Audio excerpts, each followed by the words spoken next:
riding down Highway 61. Sides of the roads all lined with fields, nothing but sunset in the windshield.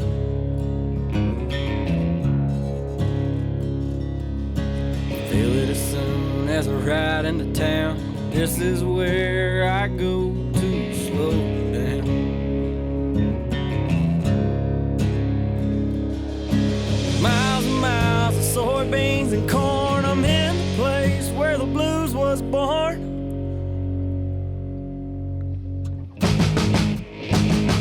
About a mile from the big muddy river, place I'll always remember. Cabin on the lake and a fishing pole. Forever here I'll rest my soul. I can feel my worries drift away from being out in the sun all day. No matter where in the world I go, I'll always find home on the banks of that oxbow. What's up, guys? Brad Chappell back with you at the Cornfield Fishing Demo Days here at Kentucky Lake, Kentucky. Beautiful area. And both of these fellas here are kind of from this area, I'm understanding. Kind of do an introduction, which you probably don't need a lot, but go ahead and do a little introduction for yourself. Tony Shepard, Big T. Big T. Guide here on Kentucky Lake. How many episodes now, Big T? That's 7, 8, 6, I don't know. Yeah, Lost somewhere count. there. Quite a bit. So you've listened to us. You know who this guy is and this guy. I'm his brother. Dad. Have you ever been asked that before, Mike? All the time. It still flows. Still flows. Still flows. Where do you live? What do you kind of do there, Mike? I live right here about 10 minutes from the lake, and I'm a bricklayer, run a masonry company, but looking into retiring, so I've started doing Tony's Overflow on guide trips to kindly build some clients up, and that way we ain't turning nobody away. There you go. Did you think guiding would be a tough job, or how do you rate it as being a tough job? I didn't think I'd ever like to do it. I mean, you know, when you tournament fish, you think there's a lot of things you don't want to tell, but the older you get, you start figuring out that, you know, most people ain't going to learn it in one trip. Right. And so, you know, I really like the trips when I've got somebody in a boat that want to go out there and learn, you know. My favorite as well. Tony, I know how long you been guiding out? About 2 years? About going on 2 years, yeah. Where do you guide at, and how can somebody find you? Facebook, Big T Guide Service. I guide on Barkley Lake, Kentucky Lake, just whichever's fishing the best. I chase the bite. I don't really stick to no one marina or one certain bay. I fish wherever. And if I have clients that live on the lake and want to learn their bay, I'll come show them their bay and help them locate some fish and places to fish. What is your favorite trip, catching or teaching? Teaching. Teaching. And I would rather them not know nothing. Yeah. Just start from scratch. It seems like those guys pick up, especially girls, pick up a whole lot quicker. I was going to ask you, did Yeah. guys learn quicker or what? Women, they listen. Men, it seems like men's a little hard-headed. You know, you tell them left. I don't know if they just don't hear you, if they don't want to hear you, left, or, you know, cast over there. Do you ever say, he's on it? Oh, jerk. Jerk. Yeah, Is that that's your my term? scream. Yeah. Jerk. Probably 30 times a day. Because like once I see if we're casting, once I see the fish start coming, I'll watch their line. Right. And as soon as I see it tick, I'll be like, jerk. I'm not calling you a jerk. I'm just telling you a jerk, you know. You can even hear some of the videos that I've shot. My term is, he's on it, he's on it, he's on it. Yeah. All the time, that seems like what I say. He's on it, he's on it. But I have to watch them. I get them gun shy, and then I'll say, here he comes, and they'll jerk. And I'll be like, Yeah. I didn't say jerk. I said, here he comes. You know, it's Get like ready. Simon says, you got to pay attention, right? Well, Mike, tell us about the history with you guys. Where did you guys and why did you start crappie fishing? Well, just always loved to fish and used to. Dad, you know, back, I'm 60-year-old, and back when I was a kid, you know, 8 or 10-year-old, Dad come home from work when they was spawning, and we'd go fish the bushes. Back then we had a lot of buckbrush on this lake, and we'd just go fish bushes for a month period, you know. Yeah. And then it was over. Crappie didn't bite after that. They were gone. They got sucked out of the lake. And then it just, went from there to always loved to fish and just kept on. And then I figured out, or me and Tony did together, you could catch them in the summertime, and then it just become a full-time year-round thing, and I enjoy hunting, still enjoy hunting, but leases and all that plays a toll, and you can get on the water and do anything you want to do. So fish any part of the lake you want to fish. You ain't got to worry about a fence. That's right. I can relate. And what about the tournament size? Let's hear about the history with both of you guys. And I know it, but I want to hear your take on things. Fishing tournaments. I guess I started fishing tournaments with Alan Carter in 2011. And we fished 2 or 3 years and won the national championship on Washington, your little baby lake. You didn't have to say that. And it went from there. I fished with him, and he got burned out on it. And I asked Mike if he wanted to jump in and start fishing, and just grown from there, really. We won the Hamilton casting, and that was live scope, a whole new world. You lucky I didn't know what I know now. I can tell you that. Because that just lined up great. It was perfect. But, that's just what it is. We're involved from starting in the club tournaments, going to fishing some Crappie USAs, to me and Mike fished the biggest leagues there was to fish in the prime of crappie fishing. What about how many different lakes do you think you fished through tournaments through the years? Well, the tournament trails seem like they go to the same lakes all the time. So, right. Florida, Mississippi, Alabama, Arkansas, Louisiana, Missouri, Illinois, Kentucky, Tennessee. Pretty well that strand, all the lakes. I don't think we ever went to Wheeler or some of those, but, Gunnersville, Billy Henry, Grenada, all the Mississippi lakes. Oh, yeah. It's Mississippi guy. Oh, yeah. Y'all got it. Yeah. I'd like to say I beat Tony every time we come down to Mississippi, but that wouldn't be accurate. But we won't go there today, Tony. But, what are some of the things you think about? And we got another subject line I'm going to cover, but this one's just here and now in my mind. But what are some of the benefits for a fisherman to fish tournaments? Even the state or national levels, whichever circuit they choose to do. But what would be some of the benefits in your mind, Mike, that you say, hey, that probably helped me be a better fisherman? Well, the local club tournaments, usually, I know with our club, I know about everybody in there. You kindly know where they fish, and it's just a basic, you don't have to ask no questions, just listen and pay attention.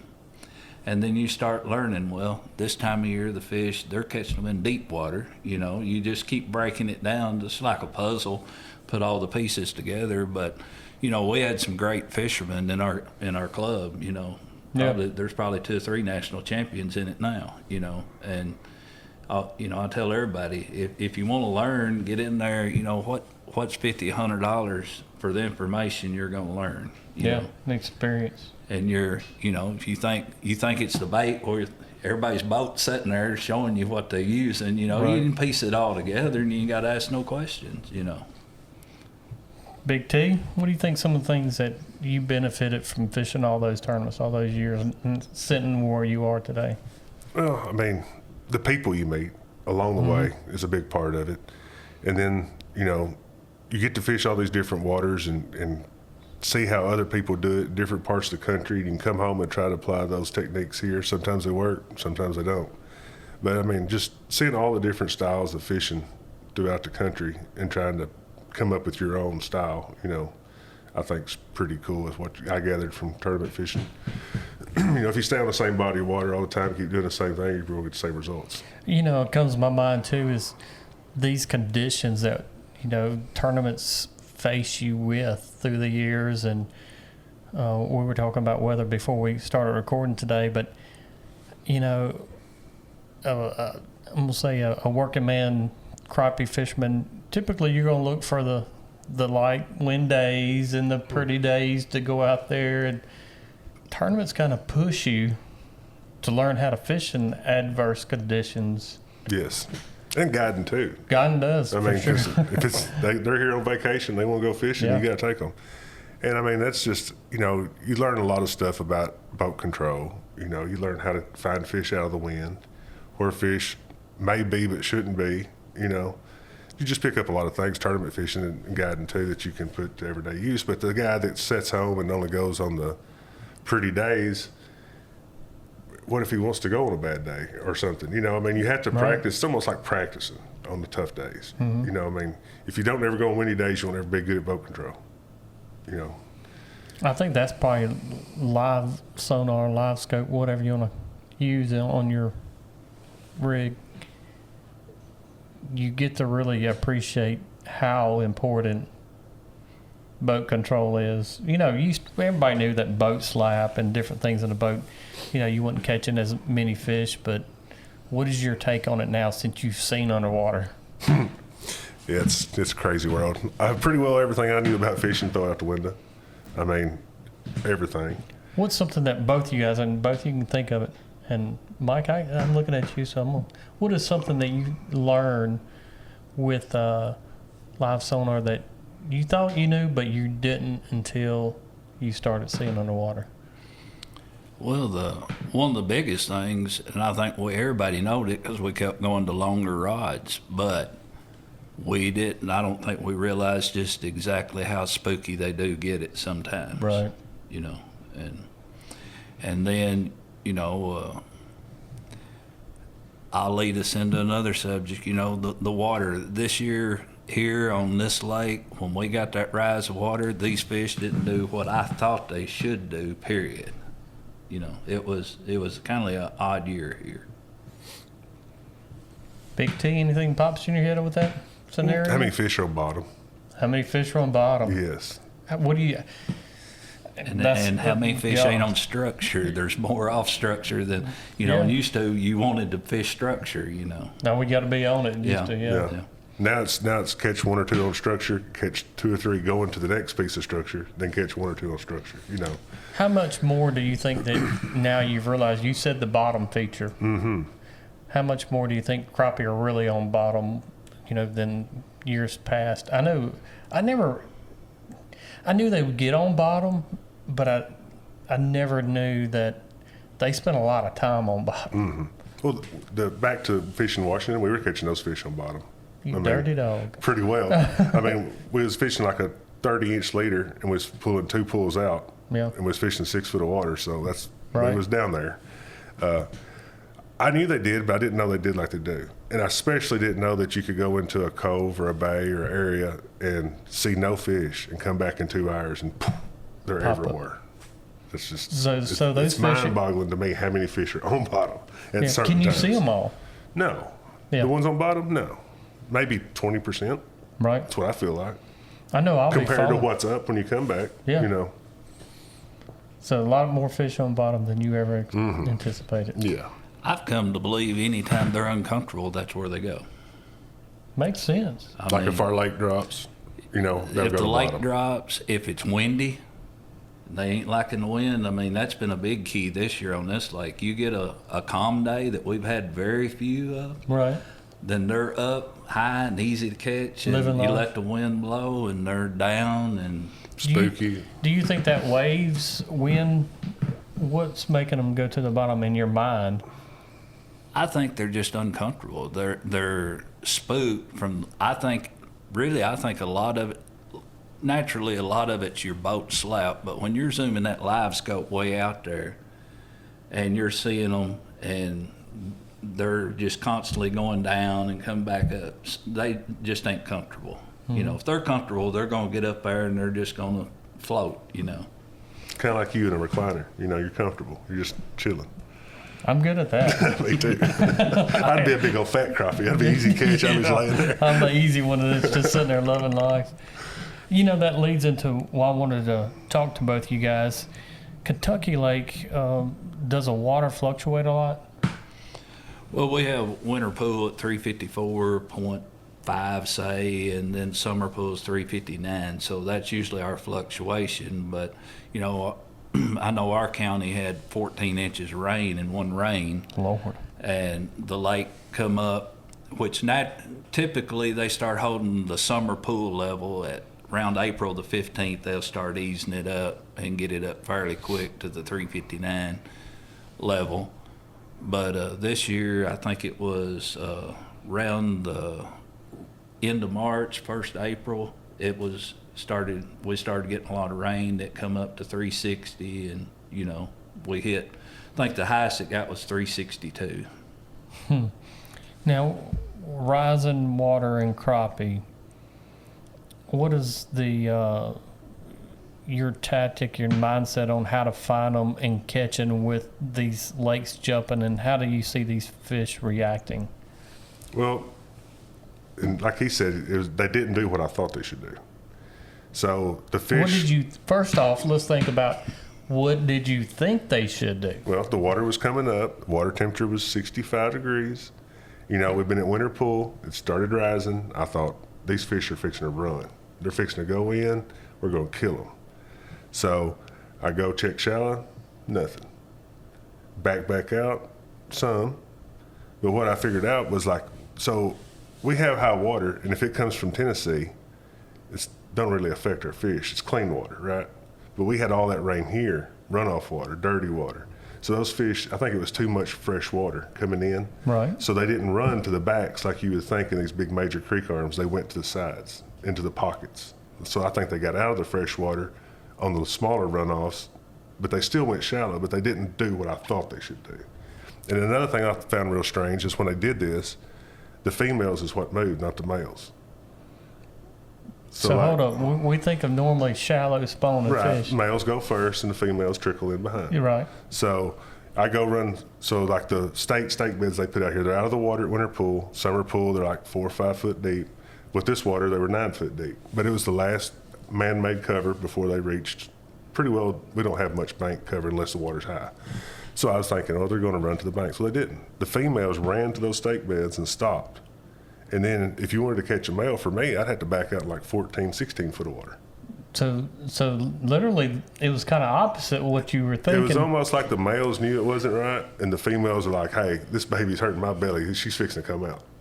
So she's like 8 months and 20 weeks. It's kicking. It's got to come out. Let's go, Daddy. Well, there again, that you got to give that male credit, though. He's the one who goes in and establishes where they're going to do it at. Now, everybody listen, these guys saying this, not me. So. All y'all women, pay attention now. Yeah, he's going to be in trouble. He goes in, where they're going to spawn at. Well, these fish, the males didn't go.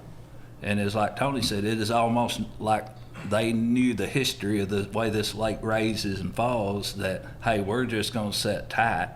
And now they're right where they're supposed to be, and they really the males never went nowhere, and we was racking our brain. Why are we catching these females, can't find the males, I'd go every day, spend like 30, 45 minutes of one of my trips up in the bushes, just checking, because if they're there, we're going to whack them, but never there.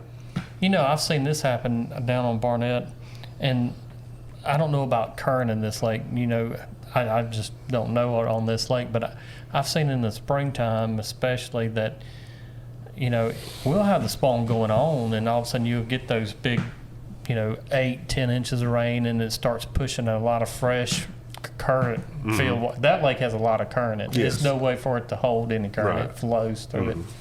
But literally it pushed all those fish to the side of the lake, and literally I think they stopped spawning.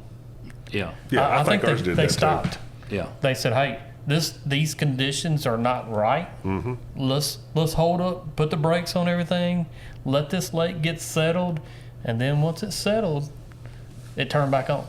Yeah, ours done the same thing. They ran up and they squirted, I'd say 20% of their eggs. Right. And then they come back out and they held them till the lake come down. Everything got right. Now they went and done it, or doing it.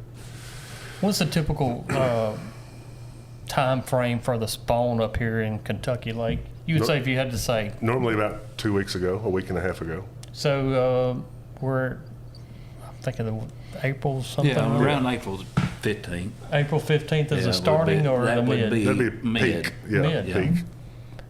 Where would it end at? About now. Now. The first part of May, pretty much. Yeah.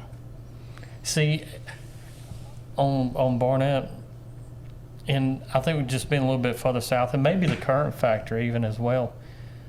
The spawn starts there, and typically the bigger black crappie, in my experience, start a little bit earlier, but about the second week in March. And I've caught still spawning fish the first week of June. And I think it has the factor, you think, well, man, that is a long, long time frame. Because of that lake has a current factor. You know, the current will come in and it'll slow it down. Current will kind of cease down some, or cease totally, and all of a sudden they'll spawn again. And you get another rain and they'll stop again. So, but Well, they're on and off all the time. me and Tony won the tournament, I think, 2 years ago. And what we was catching was fish coming out of our river, which river fish on this lake spawn a little later than your typical bay fish. And we'd found some beds shallow out close to the river channel, and we felt like them fish in the river was just hopping up there and spawning right there close to the river, you know. But And that's a current thing too. I mean, Yeah. you know, they'll Yeah. pull 2,000 cubic feet on this lake, and you can't hold out there for trolling motor. And then they shut it down now. It's like probably running 20. There's fish out there. You know, fish kind of go. They just dart in off the river in these bays, and they go back out. How fast have you seen that fish move an area like that? You know, you're catching them, I'm going to say Main Lake for better, They're here today and gone tomorrow. here today, gone tomorrow. Yes, I hate depending on them. When's the hardest time to crappie fish in your mind? What season? September. September, August, September. Yeah. Mike said it extremely. Yeah. Why? Just here, the fish get the funk. They're finicky. The water's super clear. Boat traffic everywhere all summer. They're deep. It's just stale. Stale. Right. Low current. No rain. Yeah. No current. No Right. current. Yep. Yeah, I would say August. Then September can stretch it on. Same thing I'm fishing. Then I think it comes because that lake gets so stagnant. Yeah. And You go out there and they're just stuff just stagnant on the water, you know. It's just like all life is gone out of it, you know. how can you tell a thermocline in this lake? I'm gonna tell you mine. How can you see ever a thermocline set up? It's been years since like we had a good one. You know, like the last one I remember, our thermocline was like, this is before live scope. It was like 11, 12 foot of water, and you could turn your 2D on, and it was a definite line. And I could run to any brush top. I know that top would be over that thermocline in deep water, and I could catch my limit off one tree every time. But I mean, just congregate them. But we have so much current, we don't have that many thermoclines. You know, Yeah. unless it's really hot summer and it's a drought, and we'll get one. You know, a telltale sign on Ross Barnett that it's probably a thermocline setting up or set in the lake is during the heat of the summertime, and it's going to be alligators. You don't even need a fish finder. Really? If you see, and Hunter's my witness over here, you can be middle of summertime, 2 o'clock, be 150 degrees out on the water, and if you see alligators swimming around in the middle of the lake, and what they're doing, and they're actually feeding on fish that's floated up, starting to die a little bit, and you'll have a slight fish kill, and it's typically small catfish. I'd say about 90% of what dies from that water turning stagnant on the bottom side. But you can guarantee if you got an alligator searching out, it's a thermocline setting up in the lake, and they're out there eating on dead fish. That's pretty cool. So you don't even need a fish finder on Barnett. All you used to go out there in the middle of the day and you see alligators. We don't have alligators. Well, you might one day if you go there. Well, we got armadillos now. Armadillos, see, it might be alligators next. That's But right. but if you ever go somewhere and you see alligators and you're thinking, What are they doing out in the what middle are of the they lake? doing? And this is 2 miles. This is dead center of this lake. And you'll have 8-footer swim by you and another 6-footer swim by, and you're like, there's nothing. Why? But I started paying attention to what they were doing. They were eating fish. They were eating dead fish. And it was with a thermocline setting up in the lake that they were taking advantage of a food source that was Yeah. easy for them to get. Free meal. Free meals, and they were out there just hungry. And I chased one down. You can chase an alligator, but it's pretty hard. Then you're like, this is not smart, so I'm gonna leave it alone. But you can see them on live scope. It's pretty cool too. But talking about that spring rains and water, last year was completely the opposite. Last year we had not big rains, but we had good rains. But they was coming straight out of the south with that warm air, and it'd get the water coming out of the back in these creeks, and it was warming up the water temperature back there. Oh. Me and Tony in February? We was killing them back there shallow. We didn't have everybody was out, fishing deep water for them. We're sitting back there in 6 foot of water, wearing them out. It just depends on what I'm getting at is you really can't say it's going to be this way. You got to read all the conditions of what's going on. And the time of your cycle you're in, like far as the spawn, post-spawn, pre-spawn, with the rain conditions or the high water. But last year, all the bait fish, what happened with that warmer water, they moved back there to the warm water. Well, the crappie just came back there with them, and it was, I'd say we had a solid month back there, just me and him, not seeing another boat. Huh. And that's what makes it so tricky is you're thinking, well, all right, we got a lot of rain. We need to go back side of the creeks and that's one thing I enjoy about this lake. It's never really the same. Every spring's like it's always different. Like you think, all right, next spring they're going to do this. No, they'll do it 180. Yeah, it started raining this year. Me and Tony both, they'll be back there. They'll be back there. Ain't nobody there. The difference was it's cold rains, not warm rains. Yeah. So cold, fresh water, just they didn't like it. They didn't go. And I've been saying this here lately, but to me, if you can have a successful spawning spring season on your lake that you're on, you'll learn a lot. But it's probably summertime. You can find them. You're talking about like August and September for me. I can find them fairly easy, but getting the bite's the trick. Yeah. In the springtime, it can be extremely difficult. And there's scattered fish everywhere, but finding a fishable area and able to uphold a good day of fishing. You can find a little bit of fish everywhere, but finding numbers of concentration is probably the most difficult in that spring season. And then, and I'm gonna ask, but what is your favorite month to crappie fish, Big T? June. Mr. Mike. June. My favorite month to crappie fish will be June. 100%. I think it's a sleeper. I think people are starting to figure it out, but it's been a sleeper for a while for me. June, 100%. Why is it June up here? Well, up here the water's predictable. We're not going to have the big rains normally, right? Unless a hurricane or something freakish comes through. But normally the water's predictable, the weather's predictable. The fish have spawned. They're congregated back up, trying to get fat, sitting on brush piles. It's just fun. And it's just everything. You can do the same thing every day and don't have to go chasing them. They'll be where you find them today, they'll be there tomorrow. I tell everybody, I feel like they're really dependable. Yes. They are dependable.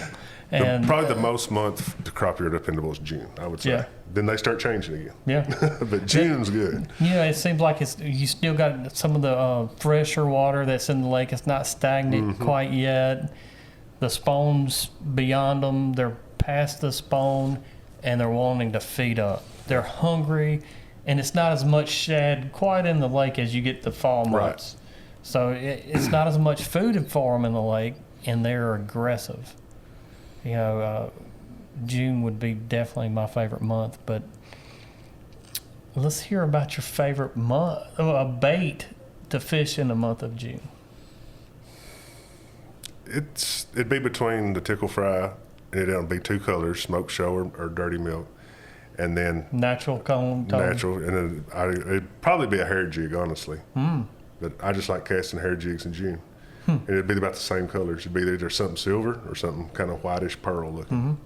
Now, Mike, I'm gonna restrict you. Since you're the older brother, you probably picked on Tony some. A lot. So you can't use a hair jig or those colors. So now, because I don't want you brothers here, I know I got to watch it. You can't use those baits. What would be your baits of choice in the month of June? I can't use what baits? What he just said. Well, he named them all. Well, that's what brothers are for. They limit you now. Well, the reason I like the tickle fry because of the tail kick, a little action.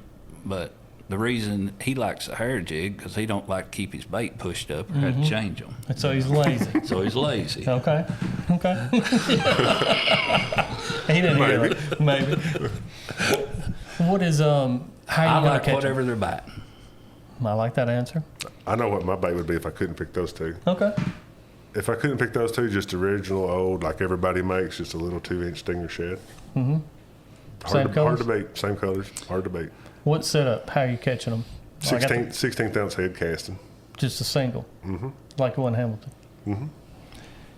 And then July and August, I pretty well have to go to a minnow. Mm-hmm. Yeah. Last year I run. Minnow lives matter there, Mike. I just being honest. Yeah. What? I mean, on this lake, you know, they're going to get out deep brush piles, you know, and it's just like anything that don't have, you know, I think it's scent more than it is the movement, really. You know, it seems like they just want to turn up and look at you bait a lot. If you put a minnow down there, they'll go ahead and eat it. You know, I tell my clients this all the time, and a lot of guys that's been fishing with me, they know probably this corny little joke I say all the time, but if a fish comes up and turns around, I can tell you the gender of it. I'll say that was a female fish every time. They're like, how'd you know that? And it's like, she can't make her mind up what to eat. So I know it's corny, but I use it every single day. To the fact my wife asks me, did you say your same stuff? And I said the same jokes every single day, and it's always about the female fish changing her mind. Yeah. Like, oh, that was I thought you was going to fish. say she is smarter than the male. The male would hate it. Hey, you said that, not me. It can go a lot of ways with that one. And then I told that actually to a lady one time we were fishing, and she said that was a male fish because it turned up and left. And I was like, well, she got me. And I said, how'd you know that? She said it wouldn't make a commitment. And I was like, ooh, okay. Yeah. What was bad about that is her boyfriend was back here a long time. Her boyfriend was fishing with us, and I was like, she's dropping hints. She was dropping hints, and I was like, okay, let's go on to the next place here. What'd you eat last night for supper? Yeah, that's exactly how it was. Like, let's change the subject real quick. But, you know, I think about all these different times of the year and that fluctuation of water and how challenging it can be. And, you know, I really appreciate you guys kind of explaining some of the ways that you've caught fish and being successful up here at Kentucky Lake. But the thing about it is, I kind of described what was happening in my lake, but it's very similar that happened all across the country, no matter where you're at.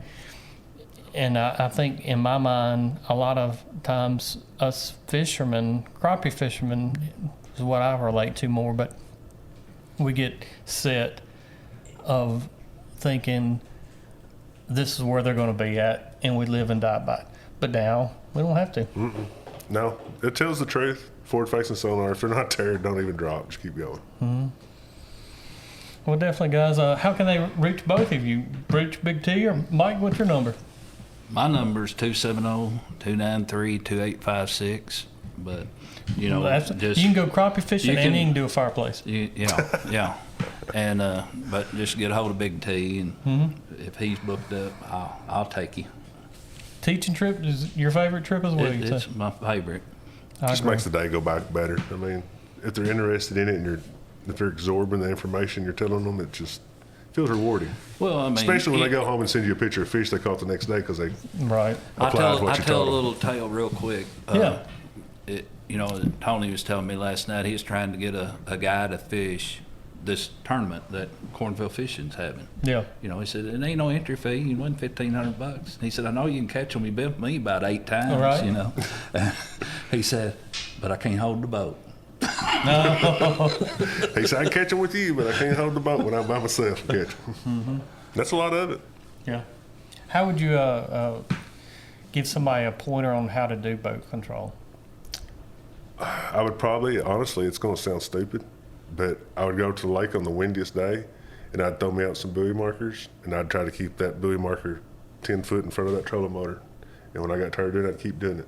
Because, I mean, that's what it's about. It's holding where you want to be. Yeah. And if they had a visual to hold on, then they could see how bad they're sucking. You know, oh, that's 12 foot. Now it's 20 foot. Now it's 2 foot. You know, I'm going to run over it. Nice. What about you there, Mike? Same thing. I mean, it's just time on the water. I mean, that's what I tell everybody. That, you know, you know how roamers are. Usually I don't fish that much unless we're moving brush pile to brush pile. If I see one out there, then I'm liable to just flip my jig out there because I'm usually holding a pole to point to show them where to pitch to or whatever. And it just blows their mind that you can put that bait where you want. And I said, it's just time on the water, you know. Yeah. It's all it all is, time on the water. And that started from the beginning. Yeah. Time on the water. Yep. Look at Ronnie and Steve. It's all about time on the water, doing work, putting out stuff. It's time on the water. Well, guys, make sure you hit that like button, hit that subscribe button. Join us on Tuesday night for Today's Bite on YouTube and also Facebook. Got Big T, Mr. Mike. Till next time, holla. About a mile from Big Muddy River, place I'll always remember. Cabin on the lake and a fishing pole. Forever here I'll rest my soul. I can feel my worries drift away.